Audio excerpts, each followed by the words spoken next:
Hello नमस्कार सबैजनालाई हार्दिक स्वागत छ।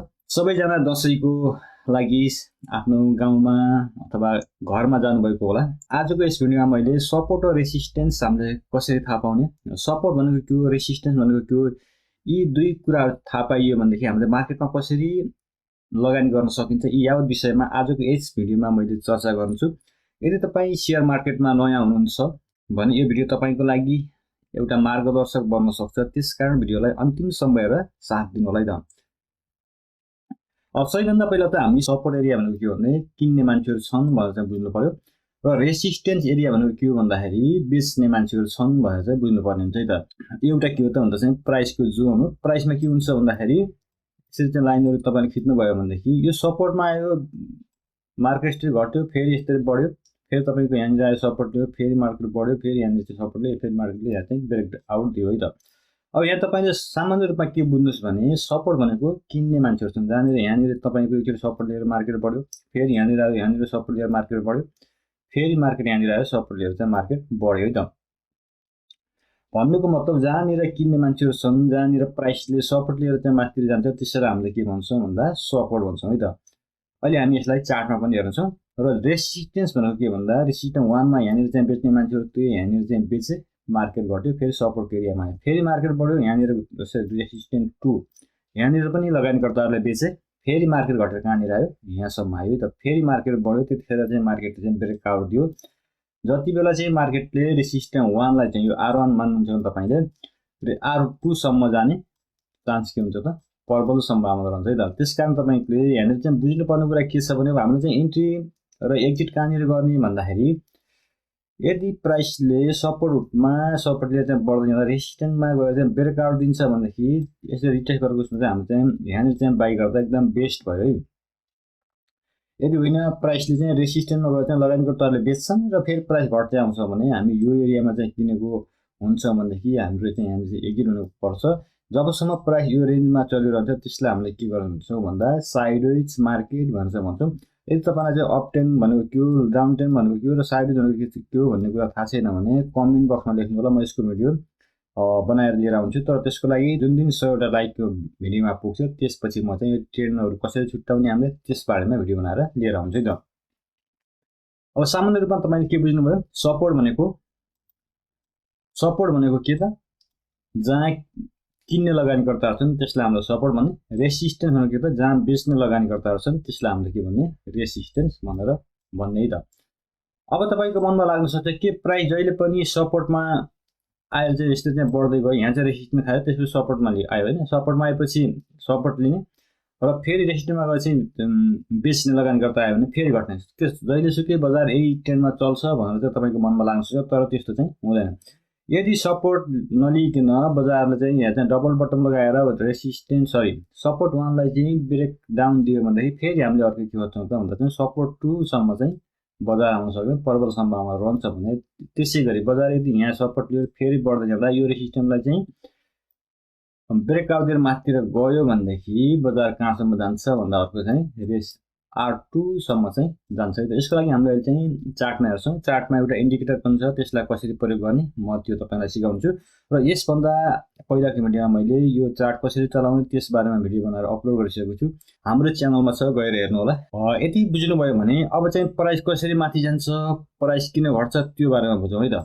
जसरी बजार माथिबाट घट्दै आयो, सपोर्ट 1 मा चाहिँ सपोर्ट लियो एकचोटि, त्यसपछि फेरि बढ्दै जाँदा R1 सम्म पुग्यो, त्यसपछि फेरि बजार घटेकोले चाहिँ यहाँ चाहिँ सपोर्ट 1 मा चाहिँ सपोर्ट लिन सकेन, त्यसपछि बजारले ब्रेकडाउन दियो, रिटेस्ट गर्न गइसकेपछि बजार कहाँसम्म आयो, सपोर्ट 2 सम्म आयो है त। तपाईले बुझ्नुपर्ने कुरा के छ भने बजार निरन्तर घट्दो क्रममा थियो, यहाँ चाहिँ सपोर्टमा थियो, पहिलोचोटि सपोर्ट यहाँनिर चाहिँ लगानीकर्तालाई के लाग्यो भने अब बजार धेरै घटिसक्यो, यहाँ चाहिँ सपोर्ट लिन्छ होला भने धेरै लगानीकर्ताहरू यहाँनिर चाहिँ इन्ट्री भयो।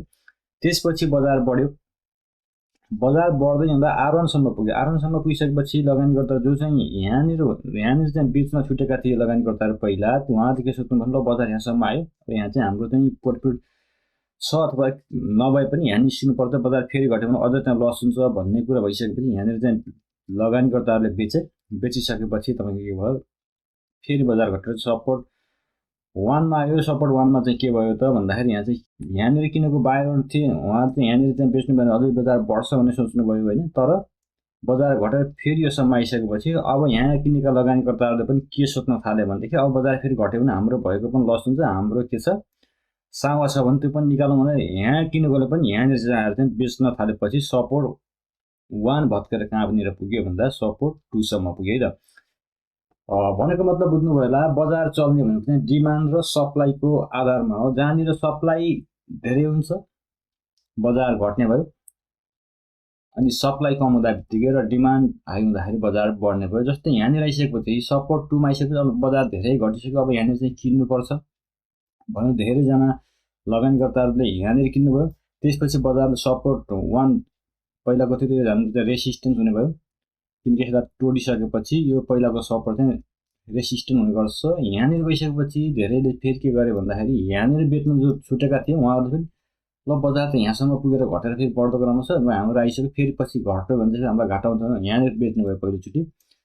फेरि यहाँनिर किन्न छुटेकाहरूले के गरिदिनु भयो भनेदेखि ल अब बजार बढ्यो, अब घटेर आउँदाखेरि हामी चाहिँ फेरि किन्नुपर्छ नि, यहाँ चाहिँ लगानीकर्ताहरू बस्नुभएको थियो यो एरियामा नै फेरि यहाँ चाहिँ लगानीकर्ताहरू चाहिँ किनेको कारणले गर्दा बजार चाहिँ सपोर्ट 2 बाट बढेर पहिलाको सपोर्ट 1 लाई पनि ब्रेकडाउन गरेर फेरि बढ्दो क्रममा गएर कहाँ पुग्यो भन्दा रेसिस्टेन्स 1 मा पुग्यो। रेसिस्टेन्स 1 लाई पनि ब्रेकआउट दिइसकेपछि R2 सम्म बजार जाने भयो त। यसरी चाहिँ बजारमा एउटा ह्युमन साइकोलोजी हुन्छ, त्यो अनुसारले बजार चलेको हुन्छ है त। आशा छ तपाईले यहाँसम्म सपोर्ट र रेसिस्टेन्सको कुरा बुझ्नुभयो होला। यदि केही बुझ्नुभएको छैन भने कमेन्ट बक्समा लेख्नुभयो भने म फेरि यसको बारेमा डिटेलमा भिडियो बनाउँछु है त। अब लागौँ हामी चार्टतिर। मैले तपाईलाई अगाडि नै भनिसकेँ नेप्सी अल्फाको चार्ट कसरी चलाउने भनेर मैले यसभन्दा अगाडि नै भिडियो बनाइसकेको छु। यदि त्यो भिडियो हेर्नुभएको छैन भने हाम्रो च्यानलमा छ, च्यानलमा गएर भिजिट गर्नु होला है त। यहाँ मैले यो नेप्सीको चार्ट हो। अब हामी यसमा सपोर्ट र रेसिस्टेन्स कसरी खिच्ने त्यो बारेमा सिक्नेछौँ है त। अब हाम्रो सपोर्ट कहाँनिर छ, बजारले यहाँबाट चाहिँ सपोर्ट लिएर चाहिँ बढ्दो क्रममा छ है त। यो हाम्रो के भयो, एउटा सपोर्ट भनेको हाम्रो चाहिँ यो भयो। त्यसपछि अर्को सपोर्ट भनेको तपाईको यहाँनिर हेर्नुहुन्छ भने पनि धेरै क्यान्डलहरु चाहिँ यहाँनिर सपोर्ट लिएर बढ्दो क्रममा छ।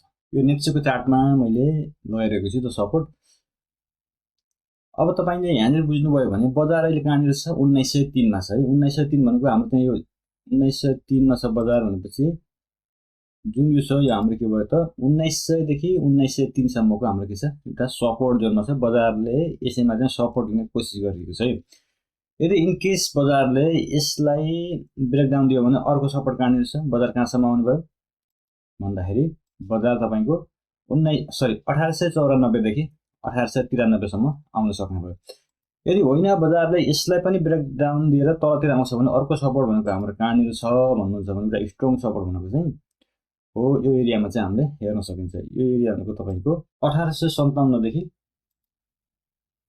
1859 को अर्को चाहिँ हाम्रो एउटा स्ट्रङ सपोर्ट भनेको यो छ। यदि यसलाई पनि ब्रेकडाउन दिन्छ भने अर्को सपोर्ट भनेको चाहिँ हाम्रो चाहिँ फेरि कहाँनिर आउन सक्छ भन्नुहुन्छ भने यो एरियासम्म आउन सक्ने भयो। यो चाहिँ हाम्रो फेरि के भयो त अर्को सपोर्ट भयो त। बुझ्नुभयो नि तपाईले, जहाँनिर प्राइसले यहाँनिर हेर्नुभयो भने एकचोटि यहाँबाट फर्क्यो फेरि बढ्यो बजार फेरि यो एरियाबाट फर्क्यो भनेपछि जहाँनिर बजारले टेको लिएर फर्किन्छ त्यसलाई हामीले के भन्छौँ भन्दा सपोर्ट भन्छौँ। जहाँबाट बजारले रेसिस्टेन्स चाहिँ जस्तो तपाईको चाहिँ फर्किङ घट्छ त्यसलाई हामीले के भन्ने भन्दा चाहिँ रेसिस्टेन्स हो। यो भनेको चाहिँ हाम्रो के छ, बाहिर एरिया भएकोलाई हामीले सपोर्ट भन्यौँ। जहाँनिर बेच्ने मान्छेहरू हुन्छ त्यसलाई हामीले के भन्छौँ भन्दाखेरि रेसिस्टेन्स भन्छौँ है त।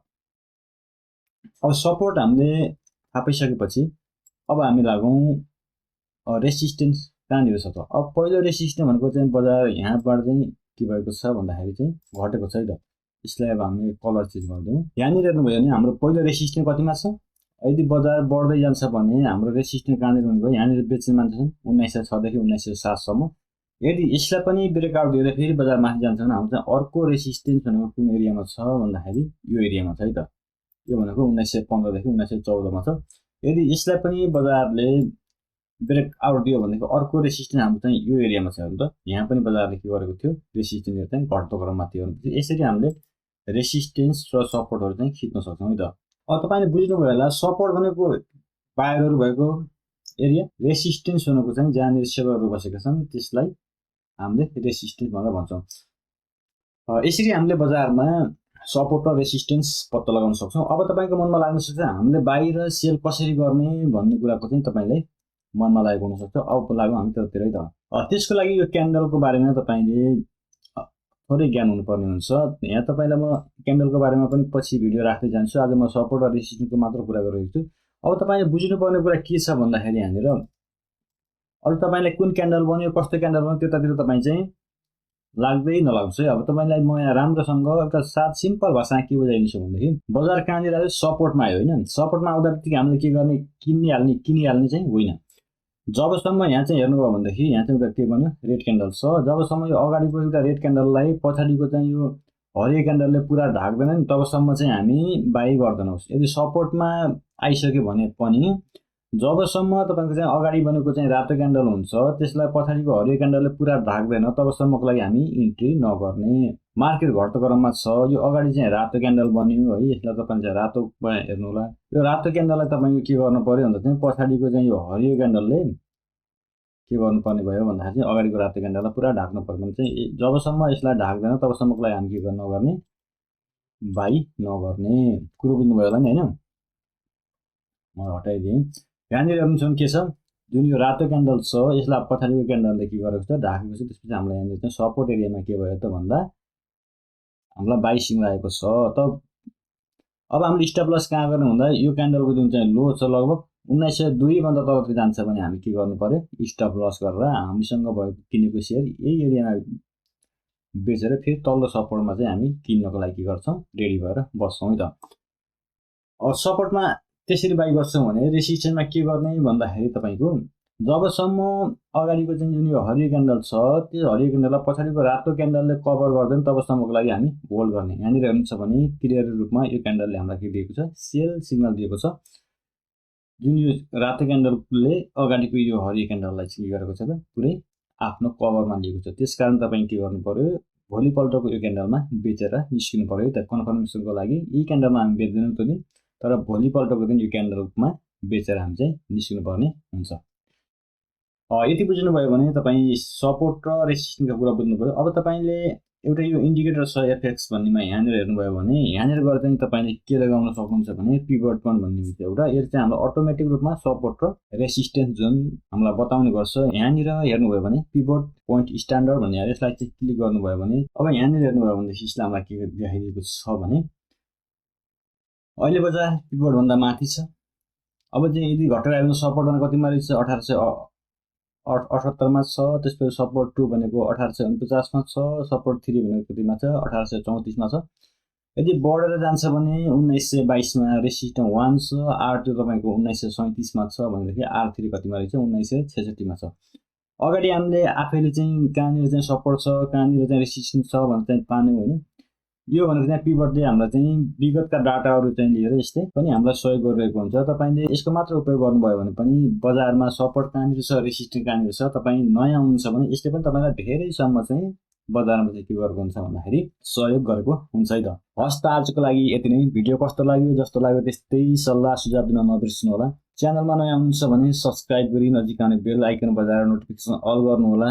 पहिला नै सब्सक्राइब गरिसक्नु भएको छ भने भिडियोमा लाइक चाहिँ अवश्य पनि गर्नुहोस् र मनमा केही जिज्ञासा सुझाव छ भने कमेन्ट बक्समा गएर लेख्न सक्नुहुन्छ भन्दै दसैँ राम्रो गरी मनाउनुहोस्, नमातिनुहोस्, नआत्तिनुहोस्, बजारमा सिकेर मात्र लगानी गर्नुहोस्। जहाँ जस्तो अवस्थामा हुनुहुन्छ स्वस्थ र मस्त रहनुहोस्। फेरि अर्को भिडियो भेटौँला भन्दै आजको लागि पनि यो भिडियोबाट बिदा हुन चाहन्छु। हस्त, धन्यवाद।